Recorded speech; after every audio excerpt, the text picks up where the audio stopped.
எல்லாருக்கும் வணக்கம். Welcome back to Tokyo Tamizhachis channel. இன்றைக்கி இந்த வீடியோவில் நம்ம ஜப்பானை பற்றின 10 இன்ட்ரெஸ்டிங்கான விஷயங்களை பார்க்க போகிறோம். வாங்க வீடியோக்குள்ளார போகலாம். ஜப்பான் ஒரு தீபகற்ப நாடு. இந்த நாட்டில் கிட்டத்தட்ட 6852 தீவுகள் இருக்குது. முக்கியமான 5 தீவுகள் என்னென்ன அப்படின்னு பார்த்தோன்னா ஹொக்காய்டோ, ஹொன்ஷு, ஷிக்கோக்கு, கியூஷு அண்ட் ஒகினாவா. ஜப்பானோட தலைநகரம் டோக்கியோ இந்த ஹொன்ஷுங்கிற தீவில் காந்தோ அப்படிங்கிற ஒரு ரீஜனில் இருக்குது. 1868 வரைக்கும் ஜப்பானோட தலைநகரம் கியோத்தோ அப்படிங்கிற ஒரு சிட்டியில் தான் இருந்துச்சு. அதுக்கப்புறம் டோக்கியோவுக்கு மாற்றினாங்க. ஜப்பானோட தற்போதைய மன்னரோட பேர் நருஹிதோ. பிரைம் மினிஸ்டர் யோசிஹிதே சுகா. அடுத்து உலக மக்கள் தொகை ரேங்கிங்கில் பார்த்தோன்னா ஜப்பான் 11வது இடத்துலையும், நிலப்பரப்பில் பார்த்தோன்னா 63வது இடத்துலையும் இருக்குது. இங்கே கிட்டத்தட்ட 126.2 மில்லியன் பீப்புள் வாழ்கிறாங்க. ஜப்பானோட தலைநகரம் டோக்கியோ தான் உலகத்திலேயே மக்கள் ரொம்ப அடர்த்தியாக வாழக்கூடிய ஒரு மெட்ரோபாலிட்டன் சிட்டி. இங்கே கிட்டத்தட்ட 37.28 மில்லியன் பீப்புள் வாழ்கிறாங்க. ஒரு ஸ்கொயர் கிலோமீட்டரில் 6158 பேர் வாழ்கிறாங்க. இந்த ரேங்கிங்கில் பார்க்கும்போது அடுத்து 2ஆவதாக வரப்போகிறது நம்ம மும்பை சிட்டி. அடுத்து 2வது விஷயம் என்ன அப்படின்னு சொன்னோன்னா, நம்ம ஊரில் தெருக்களுக்கெல்லாம் ஒரு தலைவரோட பேர் இல்லைன்னு சொன்னால் சாமியோட பேர் அப்படின்ட்டு வைப்பாங்க. ஆனால் ஜப்பானில் அந்த மாதிரி பேரெல்லாம் கிடையாது. இங்கே தெருக்கு இச்சோமே, நீச்சோமே, சஞ்சோமே அப்படின்ட்டு சொல்லுவாங்க. அப்படின்னா தெரு 1, 2, 3 அப்படின்ட்டு அர்த்தம். ஃபார் எக்ஸாம்பிள், ஃபுனாபோரி இச்சோமே அப்படின்னு சொன்னோன்னா ஃபுனாபோரி முதல் தெரு அப்படின்ட்டு மீனிங். ஃபுனாபோரிங்கிறது ஊரோட பேர், இச்சோமேங்கிறது முதல் தெரு. அடுத்ததாக நம்ம பார்க்க போகிற இன்ட்ரெஸ்டிங்கான விஷயம் என்ன அப்படின்னு சொன்னோன்னா, ஜப்பான்காரங்க பெட் அனிமல்ஸ் மேலே ரொம்ப பிரியம் வச்சுருப்பாங்க. அதனால் இங்கே அனிமல் கஃபேஸ் நிறைய இருக்குது. இங்கே dog cafe, cat cafe, owl cafe, penguin cafe, rabbit cafe, bird cafe எல்லாமே இருக்குது. இங்கே சார்ஜ் எப்படி பண்ணுறாங்க அப்படின்னு பார்த்தோன்னு சொன்னோன்னா 10 நிமிஷத்துக்கு 200 யென்லேருந்து சார்ஜ் பண்ணுறாங்க. அப்படின்னு சொன்னோன்னா 140 ரூபாய். நம்ம அந்த டைமில் அனிமல்ஸ் கூட விளையாட முடியும். அப்புறம் நம்ம ஸ்நாக்ஸ், ட்ரிங்க்ஸ் ஏதாவது ஆர்டர் பண்ணி சாப்பிட்டு என்ஜாய் பண்ண முடியும். இது டெய்லி வேலை பார்க்குறவங்களுக்கு ஒரு ஸ்ட்ரெஸ் பஸ்டராக இருக்கும்னு நான் நினைக்கிறேன். அடுத்து 4வது விஷயம் என்ன அப்படின்ட்டு சொன்னோன்னா, ஜாப்பனீஸ்காரங்க பங்க்சுவலுக்கு ரொம்ப பெயர் போனவங்க. இவங்க ஆஃபீஸ்க்கு 10 to 15 நிமிஷத்துக்கு முன்னாடியே வந்துடுவாங்க. அதே மாதிரி இங்கே ட்ரெயின்ஸும் ஃபியூ செகண்ட்ஸ் கூட டிலே ஆகாது, கரெக்டான டைமுக்கு வந்துடும். இஃப் சப்போஸ் 2 minutes 3 minutes லேட்டாக வந்தோன்னா ட்ரெயின் ஸ்டாஃப் நம்மக்கிட்ட மன்னிப்பு கேட்பாங்க. அப்புறம் சியன் சோமை ஷோ அப்படின்ட்டு ஒரு ஒயிட் டிக்கெட் நம்மக்கிட்ட கொடுப்பாங்க. அதுக்கு மீனிங் டிலே சர்டிஃபிகேட். இதை நம்ம ஆஃபீஸ் இல்லைன்னா ஸ்கூலில் போய் காமிச்சேன்னு சொன்னோன்னா புரிஞ்சுப்பாங்க ட்ரெயின் லேட் ஆகிடுச்சு அப்படின்ட்டு. ஆனால் இது மாதிரி நடக்கிறது ரொம்ப ரொம்ப ரேர், நான் பார்த்தது இல்லை.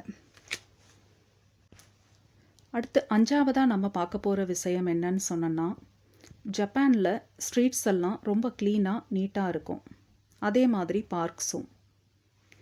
இங்கே மோஸ்ட்லி எல்லா இடத்துலையும் கார்பேஜ் பின் இருக்கும்.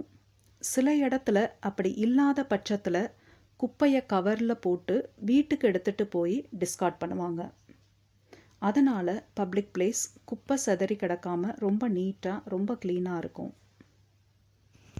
அடுத்த இன்ட்ரெஸ்டிங்கான விஷயம் என்ன அப்படின்ட்டு சொன்னோன்னா, ஜப்பானில் நம்ம ரெஸ்டாரண்ட்டுக்கு போய் சாப்பிட்டோம்னா நம்ம பில்லுக்கு மாத்திரம் பே பண்ணால் போதும்.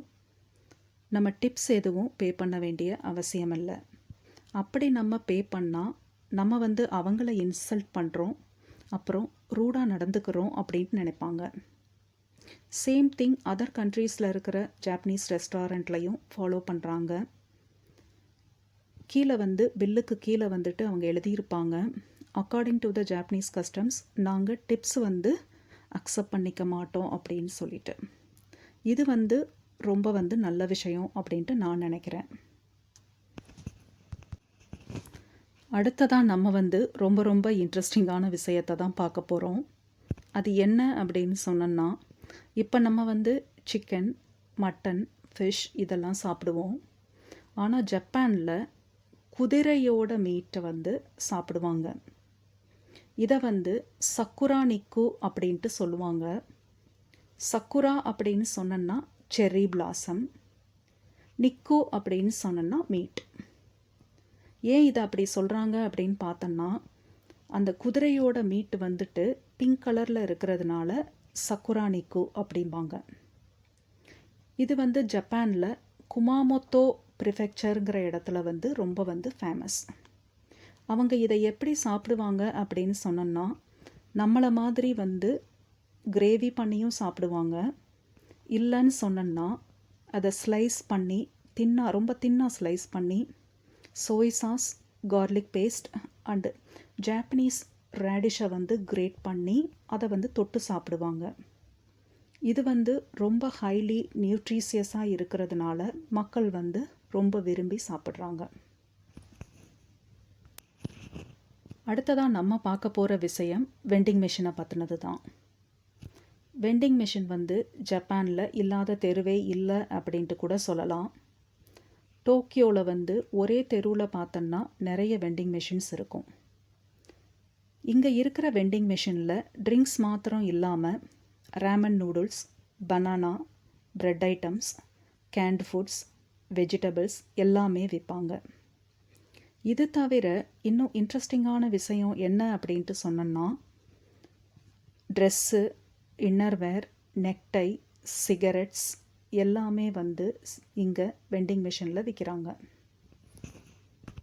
அடுத்ததாக நம்ம பார்க்க போகிற இன்ட்ரெஸ்டான விஷயம் என்ன அப்படின்ட்டு பார்த்தோன்னு சொன்னோன்னா, ஜாப்பனீஸ் ஸ்கூலில் ஸ்டூடெண்ட்ஸ் படிப்பு, விளையாட்டு தவிர அந்த பள்ளிக்கூடத்தையும் அங்கே இருக்கிற டாய்லெட்ஸ் முதற்கொண்டு எல்லாமே சுத்தமாக க்ளீன் பண்ணி வைக்க வேண்டியது அவங்களோட பொறுப்பு.